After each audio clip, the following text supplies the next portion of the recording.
Vazhdon bojkoti i mësimit në shkollën fillore Nikola Karef në fshatin Nerov të komunës Krushevës. Banorët thonë se legalizimi i objektit të ri shkollor është i patjetërsueshëm për shkak të rritjes së natalitetit në këtë pjesë të Krushevës.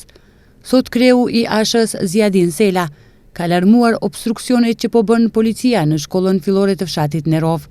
Sela ka ftuar autoritetet të ndalojnë presionet e policisë që të përfundojnë punimet e objektit shkollor duke rregulluar dhe dokumentacionin. Apel publik Ministrisë së Punëve të Brendshme që të ndaloj me policinë e vet të shkojë dhe të bëj presion në Nerov tek fshatarët e këtij fshati, por sepse kanë me çka merren nëse është fjala për objekte ilegale. Ka plot objekte ilegale ndërtesa, të cilët po mbijnë në mes të Shkupit, dhe kërkush nuk shkon që të bëj hetime dhe të rrinë vazhdimisht që të jetojnë se kush është investitori, kush bën ndërtimin, etj. Kështu që kanë me çfarë merren në këtë drejtim, ndërsa në këndvështrimin tim, edhe pse goxha jam marrë me këtë problematikë dhe kur kam qenë kryetar komune, objekt pa leje për mua nuk është një shkollë. Shkolla është interes publik. Shkolla është interes i gjithë qytetarëve.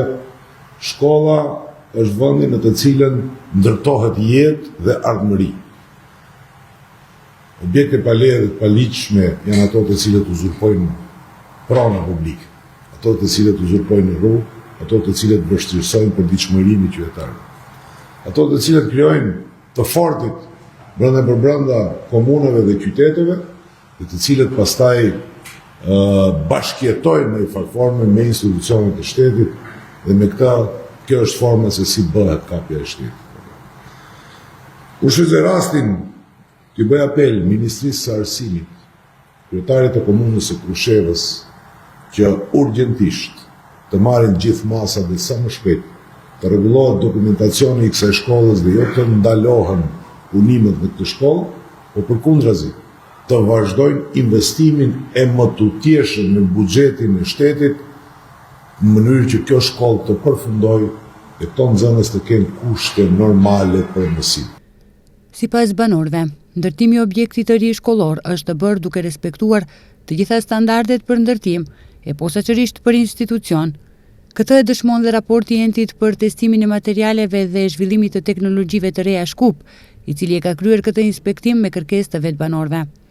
Lidhur me këtë problematik, kryetari i Krushevës Toni Hristoski tha se shqyrtohen çdo mundësi që objekti i ri shkollor mos të rënohet, por të vihet në shërbim të nxënësve dhe stafit mësimor. Sipas kryetarit të komunës së Krushevës, Toni Hristoski, rreth 90% e objekteve në fshatrat e kësaj komune janë pa plan urbanistik, përfshirë dhe objektin e vjetër shkollor ku nxënësit aktualisht ndjekin mësimin.